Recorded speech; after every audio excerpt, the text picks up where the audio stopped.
Hello guys, welcome to my YouTube channel. বন্ধুরা, আজ আমরা এইচএস এবিটিএ টেস্ট পেপারের এসি 61 ইতিহাসের প্রশ্ন এসএকিউ প্রশ্নপত্র আলোচনা করব। দেখো, ওয়ার্ল্ড পলিটিক কি? উত্তরটা দেখে নাও। দুই, দেখো চীনে মুক্তদার নীতি কে ঘোষণা করেন? উত্তর দেখো মার্কিন পররাষ্ট্র সচিব জন হে 1899 সালে। দুই, দেখো বৈদেশিক বাণিজ্যের জন্য চীন কোন দুটি বন্দর সীমাবদ্ধ ছিল? ক্যান্টন ও ম্যাকাও। অথবা বাণিজ্যিক পুঁজি কি?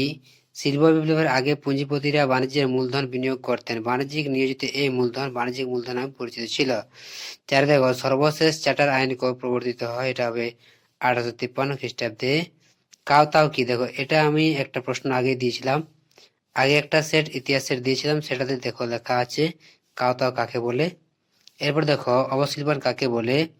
ঔপনিবেশিক অর্থনীতির প্রভাবে ভারতের বস্ত্রশিল্প ধ্বংসের সম্মুখীন হয়। এইভাবে কোনো শিল্প যদি ধ্বংসপ্রাপ্ত হয়, তা অধোগতি হয়, বা কোনো নতুন শিল্প যদি গড়ে না ওঠে, ওই অবস্থাকে অবশিল্পায়ন বলা হয়।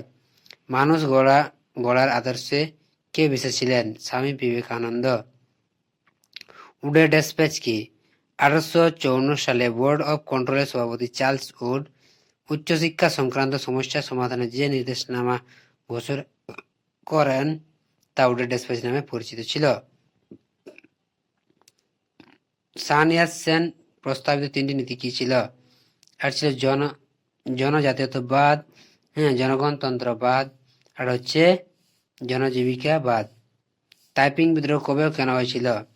চীনে 1851 থেকে 1864 খ্রিস্টাব্দের মধ্যে চীনে শান্তি ফিরিয়ে আনার জন্য যে বিদ্রোহ হয় তাকে তাইপিং বিদ্রোহ বলা হয়। চুক্তিবদ্ধ শ্রমিক বলতে কি বোঝো? যারা কোনো নিয়োগকর্তার অধীনে নির্দিষ্ট বেতনের বিনিময়ে কাজ করে তাদেরকে চুক্তিবদ্ধ শ্রমিক বলা হতো। পুনা চুক্তি কবে ও কাদের মধ্যে হয়েছিল? এরপর দেখো পুনার চুক্তি কবে কাদের মধ্যে হয়, চলে যাবে আমরা পরের পাতায়।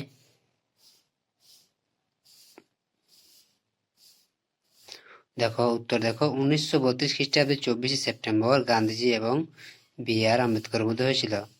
তো ভারতীয়রা কেন সাইমন কমিশন বর্জন করেছিল? কারণ ভারতীয়রা সাইমন কমিশন বর্জন করেছিল কারণ কমিশনের কোনো ভারতীয় সদস্য ছিল না। সাইমন কমিশন ছিল শুধুমাত্র ব্রিটিশ সদস্যদের সমন্বয়ে গঠিত। ভারতীয়দের প্রতিনিধিত্বের অভাব ছিল। এই আত্মনিয়ন্ত্রণের নীতি লঙ্ঘন এবং ভারতীয়দের আত্মসম্মানের জন্য ইচ্ছাকৃত অপমান হিসেবে দেখা হয়েছিল এই কমিশনকে। সিমলা দ্বৈত কি? মুসলিম নেতা আগা খান নেতৃত্বে 35 জন ধনী অভিজ্ঞতাসম্পন্ন মুসলিম প্রতিনিধি দল 1906 সালে 1 অক্টোবর বড়লাট লর্ড মিন্টোর সঙ্গে দেখা করেন এবং মুসলিম সম্প্রদায়ের স্বার্থ রক্ষার দাবি জানিয়ে একটি স্মারকলিপি জমা দেন।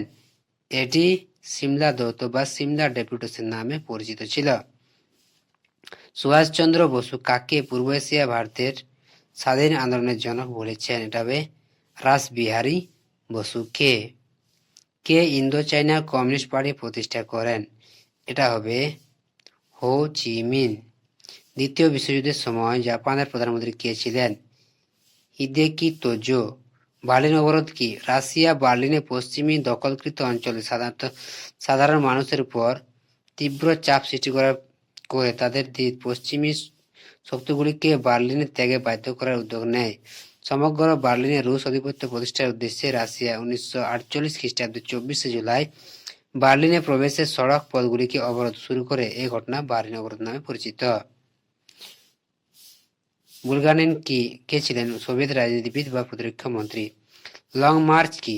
এবার দেখো 1934 সালে মাও সে তুং ও চু এর মিলিত প্রচেষ্টায় পরিবার পরিজন সহ প্রায় 1 লক্ষ কমিউনিস্ট সরকারি বাহিনী অবরোধ ভেঙে দীর্ঘ 6000 মাইল পথ অতিক্রম করে দক্ষিণ চীন থেকে উত্তর পশ্চিম চীনের দুর্গম পার্বত্য অঞ্চল শ্যানসি প্রদেশে উপস্থিত হন। এটা বানান ভুল আছে, শ্যানসি প্রদেশে উপস্থিত হন। এই ঘটনা লং মার্চ নামে পরিচিত। স্বাধীন ভারতের প্রথম নির্বাচন কবে হয়? 1951 থেকে 1952 সালের মধ্যে। হোমি জাহাঙ্গীর ভাবা কে ছিলেন ভারতের পরমাণু কর্মসূচির জনক? সার্ক কি?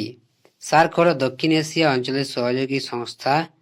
এটি দক্ষিণ এশিয়ার দেশগুলির একটি অর্থনৈতিক ও রাজনৈতিক সংগঠন। সার্কের সদস্য দেশগুলির হলো বাংলাদেশ, ভুটান, ভারত, মালদ্বীপ, নেপাল, পাকিস্তান, শ্রীলঙ্কা, আফগানিস্তান।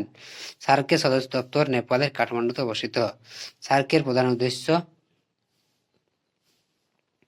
কি ছিল? সার্কের প্রধান উদ্দেশ্য হলো এইসব দেশগুলিতে যাতে